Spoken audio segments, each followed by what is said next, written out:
Second Continental Congress. Good.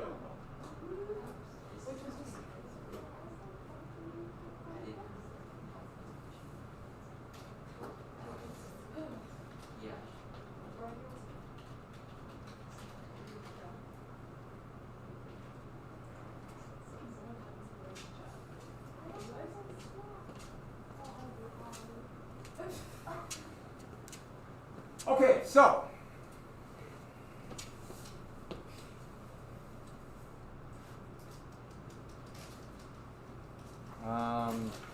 let me make sure this is working.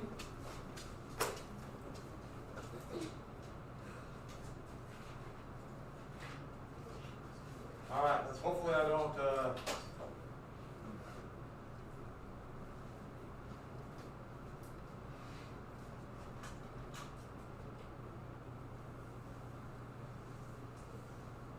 I think it's working.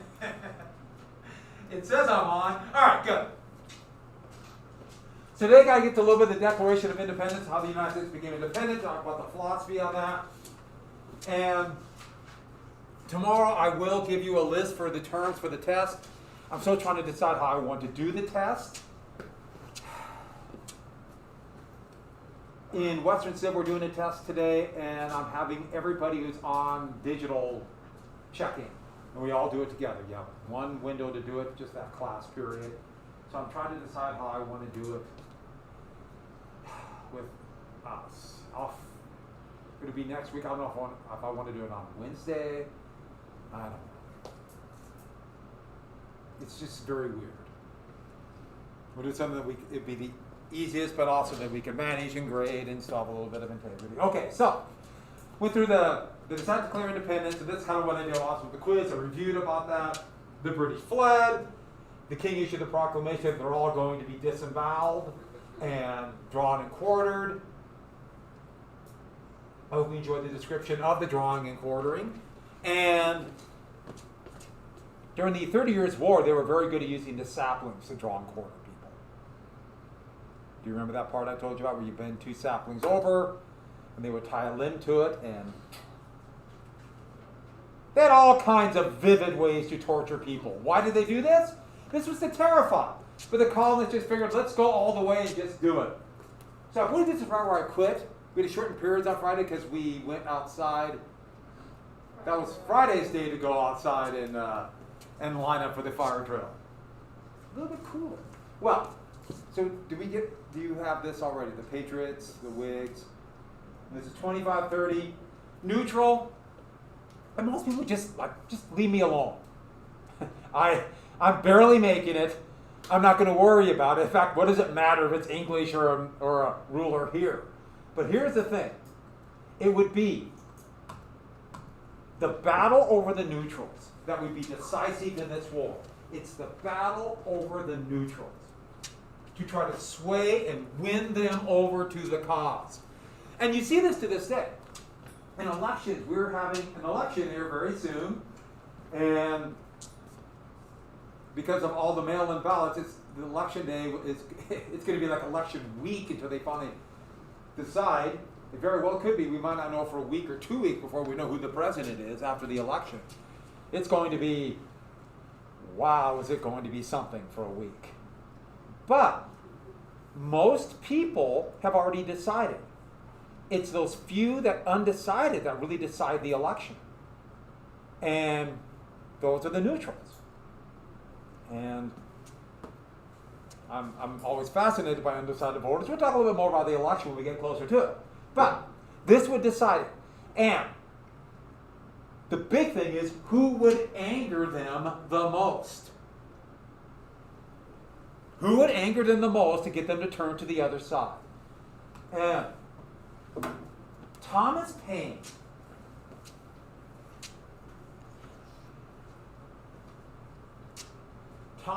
would write in a pamphlet called In Common Sense. He was an enlightened figure. He was quite the radical for the time, an Englishman who came to the United States as he saw it. This new rebel cause was a cause that he could back and stand for. He This is the actual pamphlet he would write. He would be more influential in many ways than a lot of the founding fathers and what they would write, at least at the time. He wrote a pamphlet that appealed to regular people in a vernacular, a language that they could understand. It's incredibly well written. It is so well written that that packet I gave you on the Revolutionary War, and this goes back to the stuff on Bacon's Rebellion. Remember that thing I gave you with Bacon's Rebellion a long time ago? So it has, we're actually going to read this in class, the draft of the Declaration of Independence on the bottom. But on the second page, it has a few excerpts from Common Sense. And it's well written. I mean, you could probably, when you read this, you can say, wow, he would be quite influential. He could really sway people to believe in independence. And so I want you to read this by Wednesday and underline examples of how we tried to justify independence, that the colonies should become independent. Everyone got that? You already have this packet by Wednesday. Please have that read. Good document. Here's Thomas Paine. I put Thomas Paine right here. And he laid out that the best form of government was one called a republic. I should add that this is on Teams. I put this on here. And please check Teams. Teams and my webpage. I have links to every single thing I hand out on my webpage. If you lost a copy, the link is there on my webpage. It is also somewhere on Teams, but on every day on Teams, I will put down what we're doing on that day. And I also put down just, even if it's reading assignments, even if it's things we're not turning in, I'll put that down so you see it. You might have to scroll up a little bit. Some of the things are a little bit awkward. I don't like the way they set it up, but that is the beast we have to deal with. But also on my webpage, I have all the assignments. I have the weekly schedule on a calendar there. You click it, it should have links to things. Or there's links there in every unit. I have links to everything. So if you lost a copy or can't find it, there is a link there. Okay, so back to this. Republic. And this is a government by representation. So a government by representation. It gets its term from the Roman Republic. What kind of government does the United States have now? Yeah, it has a republic. The United States is not a democracy by definition of government. A democratic republic means that people at least choose some of their representatives, which that wasn't the plan either. We'll get to that. But a government by representation. And what he said then is, why do we have a king? Why should a king be on top? What gives them their power? And this is where we get the common sense. Why are they in power? Why have a king? The king claims divine right. Divine right means the king gets their power from whom? Somebody said it, who? God. And who says the king gets their power from God? The king. And why did the king get it? Because the king has a bigger army. And more than anything else, the king was like a gangster, a thug. Really. What it was in reality, luck of birth. Just because George III was born to George II, he deserves to be a king. What did George III ever do to make himself king? And this will have a great impact on the United States.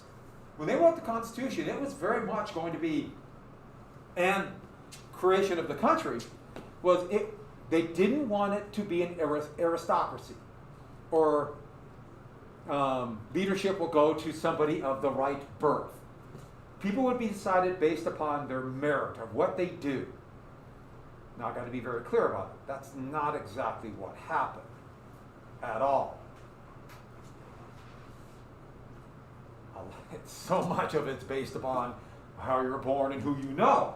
But they wanted it to be that way. We'll talk more about that. It never really happens. Those on top always rig the system for people like them to be on top. It's just, it doesn't have to be that way, but that's usually what happens. So, what he talked about was an egalitarian state. The words he actually would use were the leveling of classes. To get rid of the difference between the upper and lower classes, so everybody has an equal voice. So you don't have a few people on top rigging the system so they stay on top, whether it be financially or in power by government. Paine was quite the radical. He not only believed that all men should be created equal, he despised slavery. In fact, was leaning towards people of all races being equal, and you notice I said people, men and women. For 1776, Paine was quite the radical. I think for today, sometimes that was almost considered radical.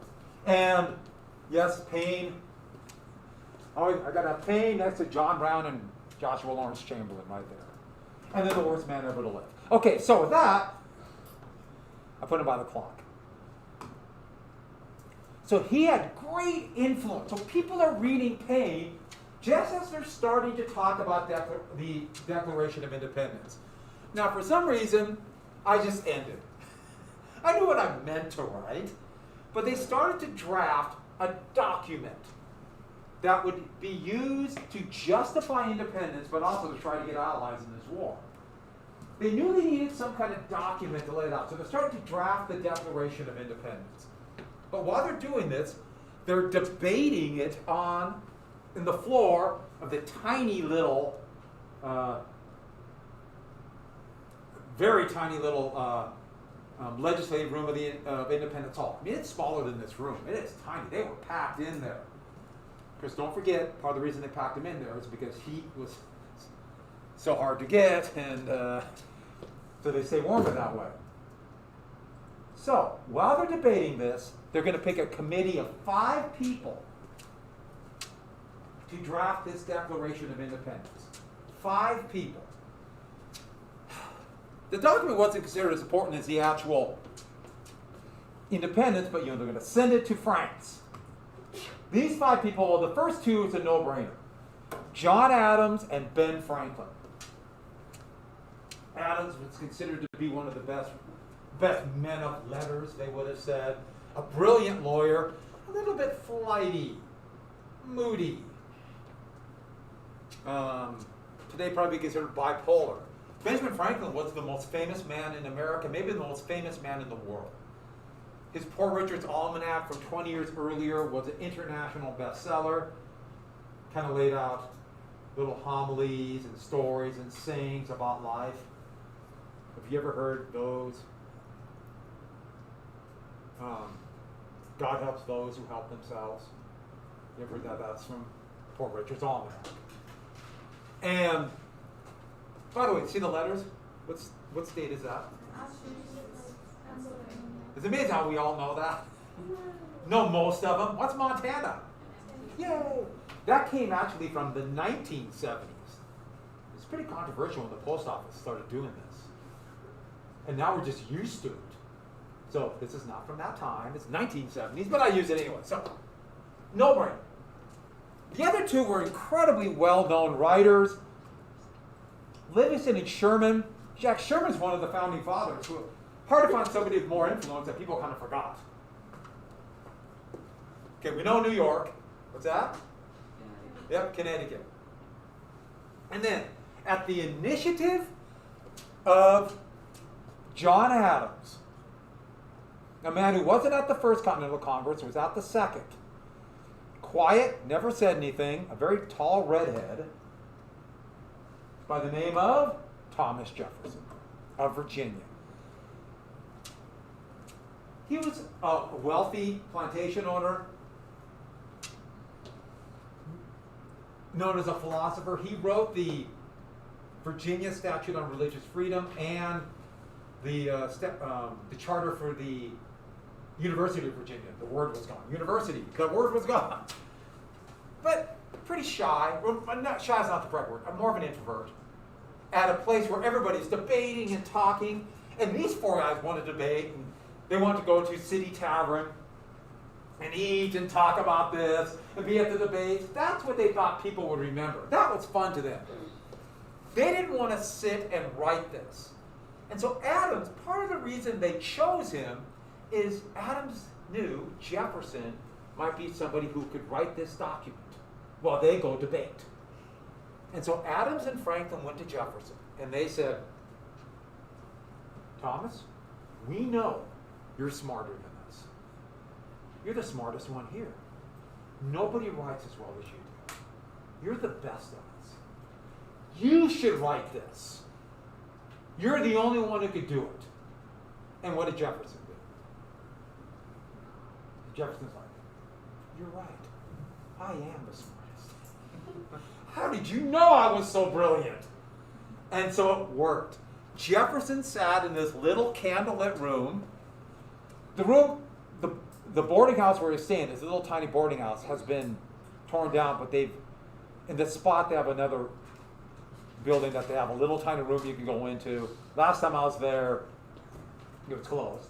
But he sat and started writing while they debated this in the chambers of the Independence Hall. And this is one of the drafts. And you could see the lines through it where they cross it out and different people would add. All four of the others added a lot. But the main draft is Jefferson. So make sure you get that. Jefferson is the main author. He's considered the author. That's a little bit unfair. But it was his basic idea. And he took from the philosophy of others. And so it's not his own original thought. But why reinvent the wheel? He took ideas and put it and related it to the real world. And there's few documents in history that would have such impact on the world. When people look at the United States around the world, this is the thing that they really look at and say, okay, this is something special about the United States. Most things people look at the United States, not like that. But this and McDonald's, don't you think? Not Burger King. I mean, that's just Taco Bell, because that's not really the fake. I remember when Taco Bell was very exotic. 1973, when it first came, it was this exotic new restaurant. Let's just put it this way: things have changed. But I love this. We hold these truths to be self-evident. But this is great. It's on the Library of Congress. If you go to the Library of Congress in Washington, D.C., they have 5 different drafts, and it's really cool to go back and just look at it. And so they laid this out, and independence is coming. While they're writing, while Jefferson's writing, independence is coming. Finally, Henry Lee gave a resolution. Henry Lee's, what was his great-uncle? Did I say great-great-uncle? Great-nephew would be the most famous trader in American history. Isn't it ironic? The guy who put out the resolution to declare independence, his nephew would be the most famous trader in American history. Robert E. Lee. He was from the South, so he wanted to fight. He wanted to represent his state in the Civil War, but he didn't really believe in the South ideas, right? Oh, he believed in it. That's a myth after the war. He was a very loyal slaveholder. A brutal slaveholder. Yeah, he joined the Confederacy and would become the head of the Confederate Army. Oh, whoa, why didn't I know that? I do know that, I was just thinking about. So, Robert E. Lee. What's that? Great uncle. He is? Yeah, he is. That's cool. It's pretty amazing when whatever.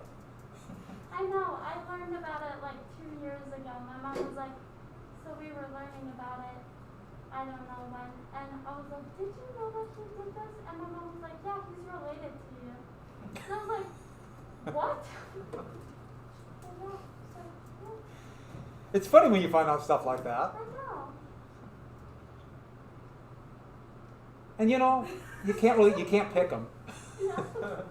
Yes, he was a brutal slaveholder, but you weren't around. Okay, so Lee's resolution, 12 to 13 states agreed, and so independence was declared. In fact, this is the bill. This is it. What they sent out to record.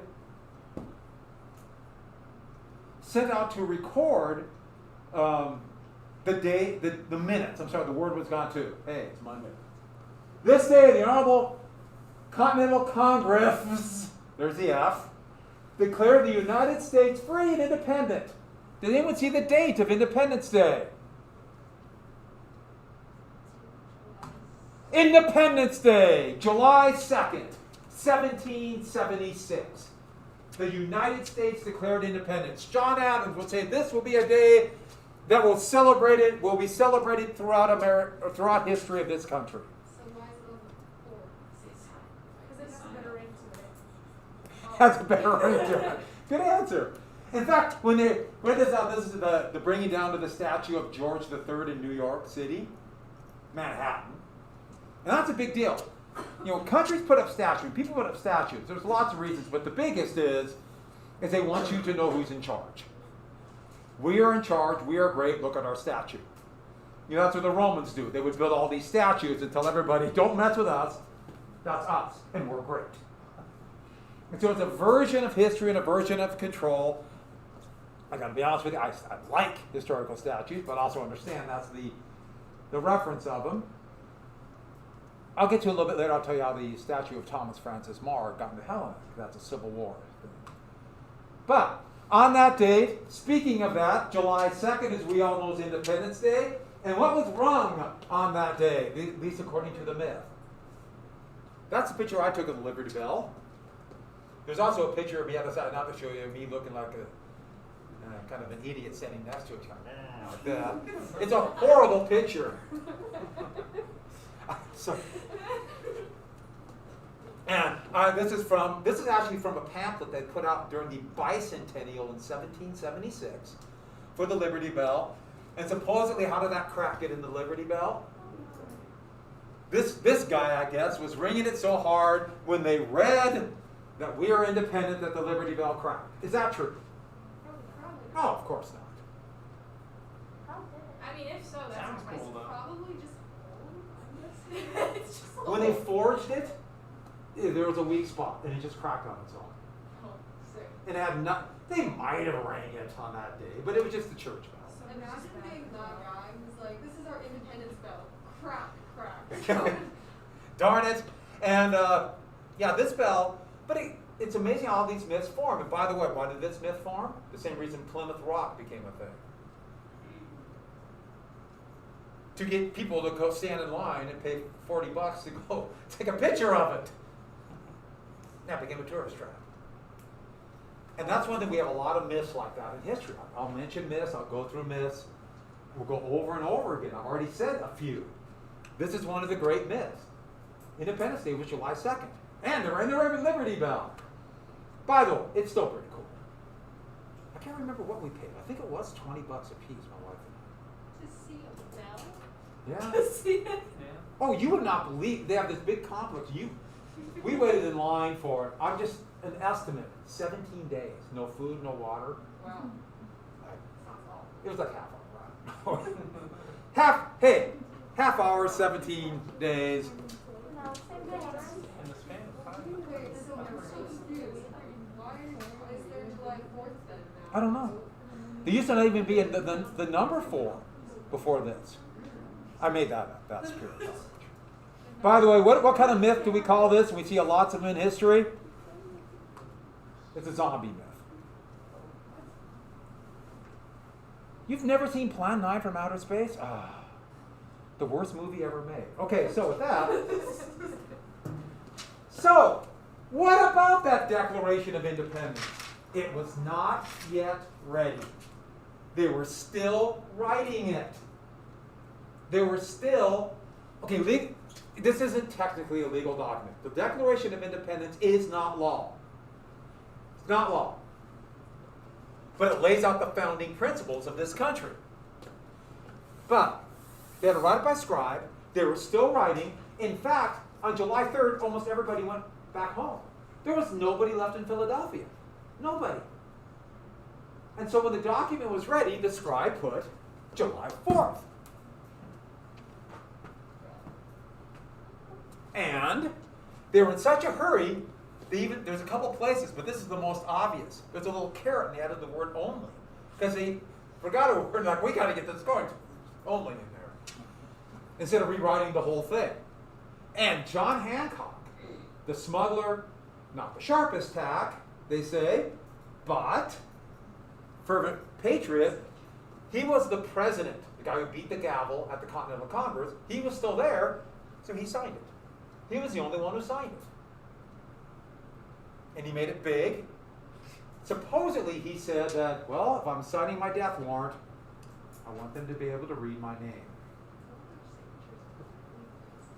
Hmm? Yeah, they were men of letters. Yeah, that was really a common, the flourish as part of your signature. And a few of them have it. Now, months later, when the war was going really badly, they kind of brought this document around and said, you got to sign this. Like we mean business, like we meant it. If you really believe in independence, you got to sign it now when things are bad. And so over the next few months, they signed it. The rest of them signed it. Nobody thought it was that big of a deal until the war started going badly. But let's get back to this. First off, this document came out. Now, where is the Declaration of Independence today? Anyone know? Now, if you go to Washington, D.C., they claim it's at the National Archives.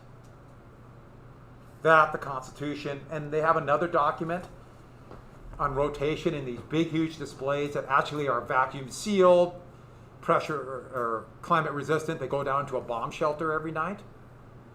And the bomb shelter supposedly is able to withstand a 10 kiloton nuclear weapon, which is 10,000 tons. To give you an idea of context, it was a 15 kiloton nuclear weapon that was dropped on Hiroshima. Yeah. Everybody's watch National Treasure in here. Huh? National Treasure. It's too realistic. It's too close to the truth. It's just too scary. But that's where it is. But few people know this. This is the actual Declaration of Independence. This is the real one. This is the one they signed. Yeah, there's this guy standing out there, and he's selling them. He looked honest to me, and I believed him. How do we know it's the original Declaration of Independence from 1776? The original 1776 lamination. Yeah, this is the real thing. So they got the little carrot right there. There's a hole in it. There's a piece of scotch tape I put behind. There's poster putty to hang it up there. Then it fell. Taking real good care of the Yeah, you know. Declaration, haven't you? You're welcome. Yeah, I did it for the American people. Do you have like a bomb shelter for it as well? And I was going to let you people look at it. Would you want to see it? Who can I trust? In fact, okay, it's a little bit bigger than this. If you ever get a chance to go see the fake one in the National Archives, it's really cool because you go there, the big display, and you stand there, and there's someone from the Park Service who says, "Move! You move!" And that's how much you get to look at. But it's still pretty cool to see. You actually get to stand in line too. Okay, so. This is really hard to read. Huh? This is really hard to read. I know, it's almost impossible. But we got to get to the philosophy. This is the meat of it. This is why it's so important. This is what people around the world would look at the United States and say, yeah, you know, there's good parts of the United States, bad parts of the United States. This is something special, partially because it's the first. And do you see this handbill right here?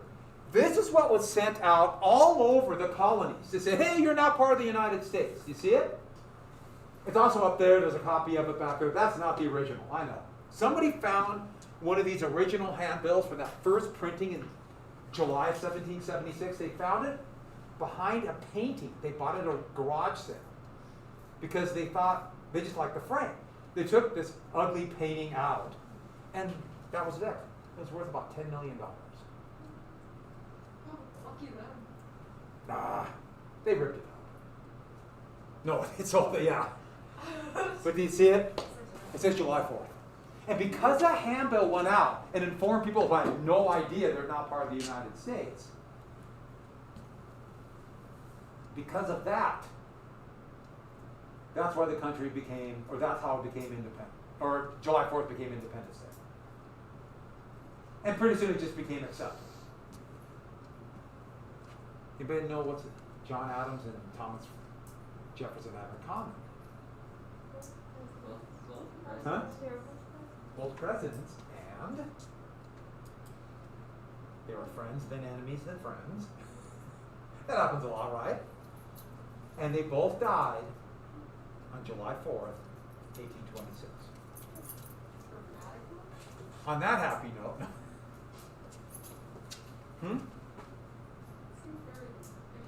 It does seem very dramatic, doesn't it? No, they actually were trying to hold out to that date. So, let's get real quick to the philosophy of this really quick. If I say really quick again,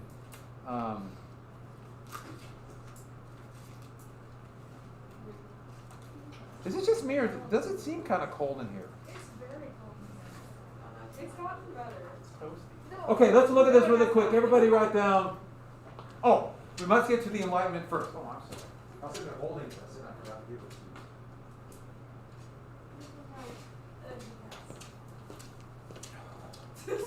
She was like, what? Okay, so the Enlightenment. And one thing about the Enlightenment, we've mentioned the Enlightenment for that age of reason, and I can't emphasize Newton enough. I've already talked about Newton. You know, Mathematica Principia came up with the idea of gravity before Newton. Everyone just kind of flew off into the ether, but Newton nailed everybody down. No, set up mathematical formulas for the entire universe. I mean, Newton was radical. You combine that with seeing American Indians and how they lived. But Newton laid out this concept of that mathematical formulas dictate the entire universe. Therefore, it is not random chance why the planets don't go off into the ether, why the planets don't collide, how we stay in orbit around the sun, and how people don't fly off. He laid it out. And that revolution in thought, combined with fear of religious wars, led to a philosophy of the Enlightenment called deism. And deism, virtually all the founding fathers were deists. And as they sought the creator was like a clockmaker. Why clocks? The most technical, the most advanced piece of technology, the most advanced technical piece of technology they make. In fact, they were just coming up with an advanced clock, a watch at this time, that could be used to figure out longitude. These lines here, that was a big deal. But as they saw, God was like this clockmaker and laid out all the mathematical formulas for the universe, did all of it. The Creator did all of these things. Sat back, looked at their work, and then did this. Flipped the switch, and the universe worked. Based upon these mathematical formulas. And then here's the key element. Then what did the Creator do once they created it and flipped the switch? Yeah. Sit back and watch this work. And this is a huge, radical philosophy.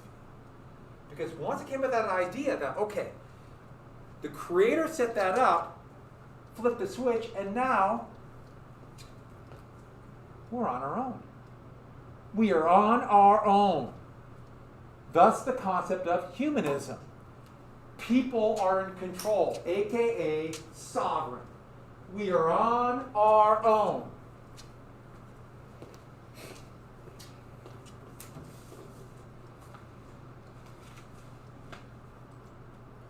Therefore, we can come up with our own natural laws to dictate society.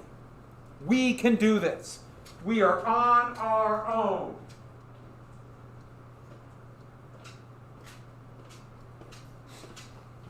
I should add,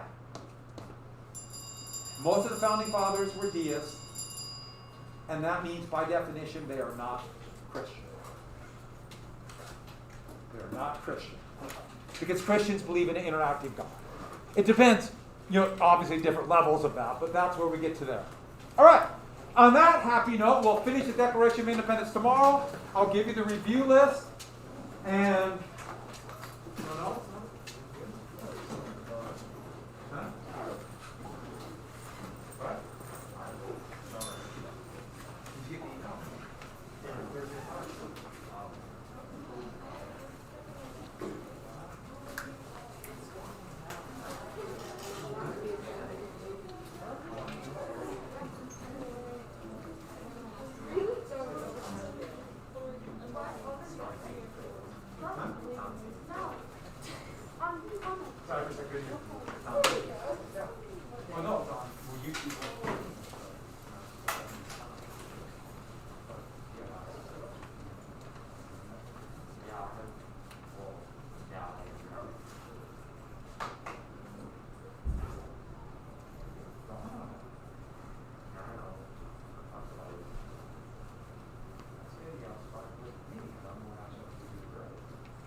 Yeah,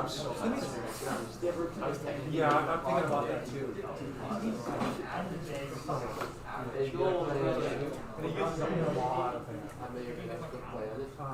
Let me see what's going on. I'll try to get all this. I'm pretty good idea what's going to be on. And then how about we see you go up to bed here? I can't go so many.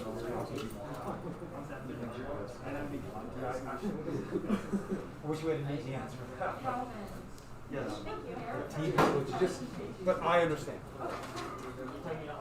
Jasmine and I just, Oh, I forgot to bring my tape. because all I did was put like my name and my favorite number and my favorite color. I forgot to even bring it. I had to She was print it. like, be prepared